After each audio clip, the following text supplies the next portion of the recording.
कहानी की शुरुआत होती है डॉक्टर एंड्रयू को दिखाने से, जो एक अमेरिकन है और इस टाइम काफी दुखी नजर आ रहे थे क्योंकि उनका एक मरीज दिल का ऑपरेशन ना होने की वजह से मारा गया। तभी यहाँ डॉक्टर एंड्रयू के पास उनका एक साथी आकर बताता है कि एक टेररिस्ट दहशतगर्द ग्रुप है जो अमेरिकन को पकड़ना चाहता है। वो लोग इस एरिया में भी घुस आए हैं जिन्हें आपके यहाँ होने का पता लग चुका है। ये सुनकर डॉक्टर एंड्रयू सीधा जाते हैं अपनी वाइफ के पास, जो भी एक टीचर है और दिल की काफी अच्छी इंसान है। वो अफ्रीकन बच्चों को पढ़ाती है और इंसानियत की मदद करना चाहती है। डॉक्टर एंड्रयू उनसे कहते हैं कि हमें यहाँ से जाना पड़ेगा, हम मजीद यहाँ पर नहीं रह सकते क्योंकि टेररिस्ट ग्रुप हमें मार देगा। पर उनकी वाइफ अभी भी यही कह रही थी कि क्या हम सब ठीक नहीं कर सकते, क्या हम टेररिस्ट से बात नहीं कर सकते, उन्हें समझा नहीं सकते, हो सकता है हालात ठीक हो जाए। इस पर एंड्रयू कहता है कि मेरा मेडिकल का सामान चोरी हो गया है, मेरा एक मरीज मर चुका है, तो अफ्रीका की हालात कभी ठीक नहीं हो सकते, यहाँ से चलना ही हमारे लिए बेहतर होगा। तभी लोग यहाँ से निकलकर इस गांव के छोटे से एयरपोर्ट पर आते हैं जो तकरीबन बंजर ही था, क्योंकि ये रेगिस्तान में था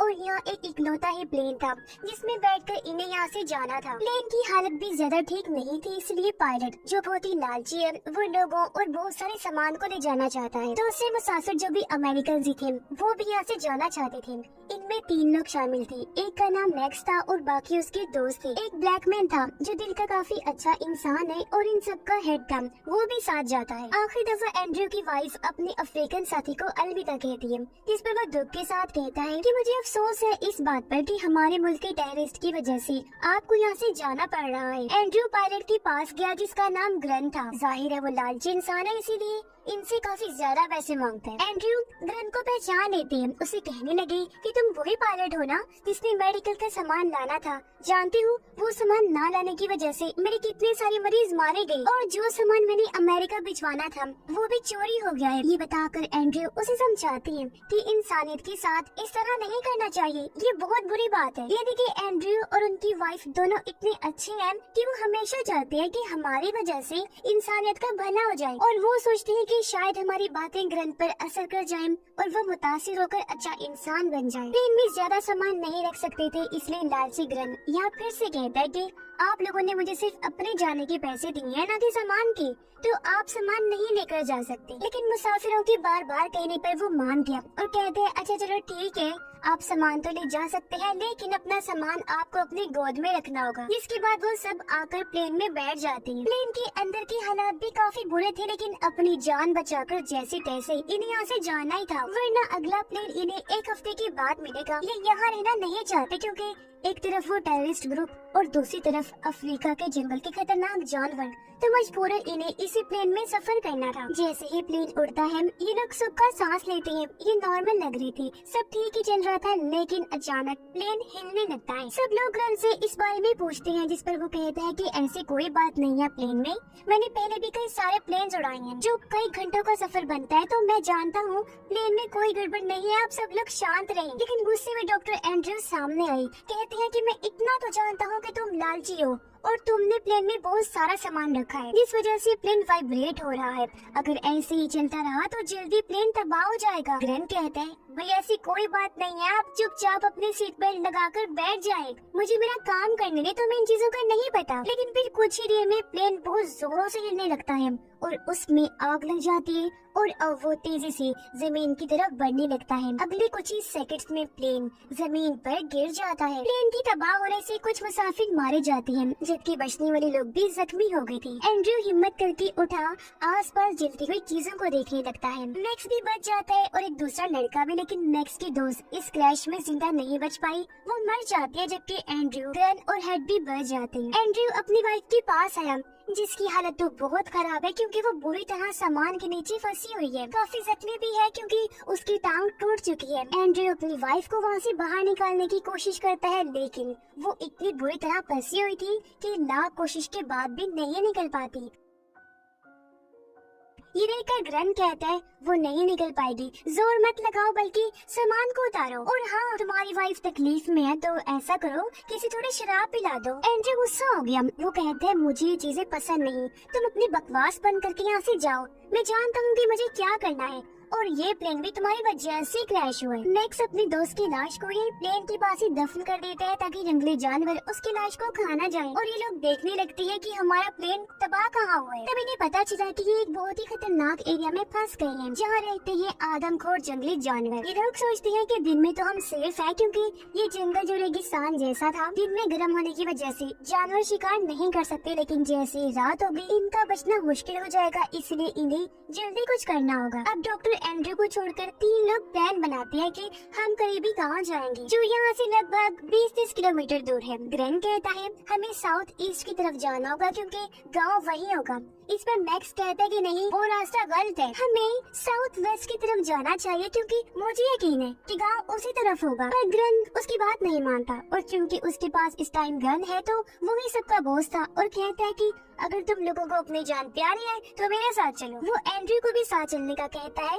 पर उन्होंने मना कर दिया क्योंकि वो अपनी जख्मी वाइफ के पास रहना चाहते थे। सब लोग एंड्रयू को काफी कहते हैं चलने के लिए। इस पर उनकी वाइफ कहती है कि हमें अपनी किस्मत पर यकीन है, गॉड पर भरोसा है कि वो हमें जरूर बचा लेंगे। एंड्रयू भी अपनी वाइफ से बहुत प्यार करती है तो किसी भी सूरत उसे अकेला छोड़ के नहीं जा सकते। वो अपने साथियों को कहते हैं कि अगर गाँव कुछ दूरी के फासले पर है तो तुम वहाँ से मदद ले आना, तब तक मैं यहीं रुककर अपनी वाइफ का ख्याल रखूंगा। इसके बाद वो लोग गांव की तरफ अपना सफर शुरू कर देते हैं, जबकि एंड्रयू और उनकी वाइफ टूटे हुए प्लेन में बैठकर मदद आने का इंतजार करने लगते हैं। उनकी वाइफ तो पूरी तरह हिम्मत हार गई थी, ऐसा लग रहा था जैसे या तो वो मदद का इंतजार कर रही है या फिर मौत का, जिसके साथ ही वहाँ जंगली जानवर इनके करीब आने लगते हैं। बेशक दिन है लेकिन वो इन्हें देख सकते थे। उधर ग्रैंड और बाकी सब इस रेगिस्तानी इलाके में गुम हो जाते हैं। चलते चलते उन्हें आधा दिन हो गया था लेकिन अभी तक वो गांव नहीं पहुंचे हैं। थकावट से उनकी हालत भी बहुत खराब है, प्यास की शिद्दत से जमीन पर गिर पड़ते हैं, एक कदम भी आगे नहीं बढ़ा सकते। तब ग्रैंड उन्हें पानी पिलाते हैं और ये लोग अपनी आखिरी पहाड़ी की तरफ बढ़ने लगते हैं। पर ये क्या, इन्होंने देखा कि इतना सफर काट कर हम यहाँ आए हैं लेकिन आगे भी बस रेगिस्तान नुमा जंगल है, वापसी का रास्ता भी इन्हें मालूम नहीं, यानी वो बुरी तरह यहाँ पर फंस गए थे। ये देखकर मैक्स गन से गन छीन लेते हैं और उसे कहता है कि देखो हम तुम्हारी वजह से यहाँ फंस गए हैं, जल्दी मर जाएंगे। सबको गन दिखाकर कहता है कि अब सबको उसी रास्ते पर चलना होगा जिस पर मैं जाऊंगा। लेकिन बाकी लोग तो गन के साथ ही रहना चाहते थे। वो सोचते हैं कि जिस रास्ते से हम आए हैं अगर इसी पर चल दी तो अपने प्लेन के पास वापस पहुंच सकते हैं और फिर दूसरी डायरेक्शन में जाकर हम गांव में भी पहुंच जाएंगे, इसलिए वो वापस की तरफ जाने लगते हैं, जबकि मैक्स अकेला ही अपने रास्ते की तरफ चल पड़ता है। वो लोग बड़ी मुश्किल से भारी कदमों और प्यास की शिद्दत के साथ प्लेन तक पहुंच जाते हैं। इन्होंने देखा कि यहाँ तो हर तरफ खून ही खून फैला हुआ है। एंड्रयू और उनकी वाइफ भी गायब है। प्लेन पर शेर के पंजों के निशान थे, जिससे लोग समझ जाते हैं कि इसका मतलब शेर ने उन दोनों का शिकार कर लिया और वो उन्हें खा गया। दोनों की मौत से उन्हें अफसोस तो हुआ, पर वो ये सोचकर काफी घबरा गए कि इसका मतलब शेर दिन में भी एक्टिव है और शिकार कर सकता है। तो ये लोग बचने का रास्ता ढूंढने लगते हैं। तभी अचानक यहाँ घबराया हुआ एंड्रयू आया। वो ग्रैंड को गले से पकड़ लेता है क्योंकि सबको लग रहा था कि इन सारे हालात की वजह ग्रैंड है। एंड्रयू का मानना था कि ना तो ज्यादा सामान लोड करता तो ना ही प्लेन तबाह होता। एंड्रयू ग्रैंड को मार ही देता कि एक लड़का गन चलाता है, जिससे एंड्रयू दूर जाके गिरी और ग्रैंड बच जाते हैं। अब इन लोगों को पता चलता है कि ग्रैंड जो हैवी सामान लेकर जा रहा था वो एक जानवर की सींग थी जो काफी महंगी होती है और ग्रैंड इनकी स्मगलिंग करते हैं। डॉक्टर एंड्रयू अपनी वाइफ की लाश के टुकड़ों की कब्र बनाते हैं और उसके पास बैठकर रोने लगता है। एंड्रयू के पास उनका हेड आया, जिसे रोकर एंड्रयू कहती है कि मुझे अफसोस है इस बात का कि मैं अपनी वाइफ को नहीं बचा पाया, मुझे और कोशिश करनी चाहिए थी, शायद वो बच जाती। इस पर हेड कहता है कोशिश अगेंस्ट द लाइन, शेर के खिलाफ तुम कोशिश करते? नहीं यार मत करो अफसोस, खुद को मत कोसो क्योंकि ऐसा मुमकिन नहीं था और तुम्हारी वाइफ की किस्मत में यही लिखा था जिस पर उसे यकीन था। धीरे धीरे रात होने लगी। अब इन्हें जैसी तैसी रात गुजारनी थी या फिर कुछ करना था क्योंकि रात के टाइम ये पक्का किसी जानवर का शिकार हो जाएंगी और अब तो इन्हें शेर के गुर्राने की आवाजें भी आने लगती हैं। अब ग्रैंड इन सबको बताता है कि हमारे पास रात गुजारने का बस एक ही रास्ता है और वो है पायलट केबिन, जहाँ हम तीन लोग जैसे तैसे छुपकर अपनी जान बचा सकते हैं। तो अब ये लोग टॉस करने लगते हैं कि कौन से तीन लोग पायलट केबिन में बैठेंगे। मैक्स का दोस्त टॉस में हार गया, यानी कि वो रात को प्लेन के बाहर बैठेगा। जैसे ही रात हुई वो लड़का आग जलाकर प्लेन के बाहर बैठ जाता है, जबकि तीनों लोग पायलट कैबिन में। उसे समझा दिया गया था कि तुमने बस सोना नहीं है और आग को जलते रहने देना है, क्योंकि जब तक तुम जागते रहोगे आग जलती रहेगी, तुम्हारी हिफाजत रहेगी, और जैसे ही तुम्हारी आंख लगी आग बुझ गई तो तुम मर सकते हो। ये लोग अब बस रात गुजरने का इंतजार कर रहे थे, क्योंकि सुबह होते ही ये उस गाँव में चले जाएंगे जिसका रास्ता अब इन्हें पता चल चुका है। रात को ग्रैन किसी काम से बाहर आया, वो देखता है कि वो लड़का तो सो रहा है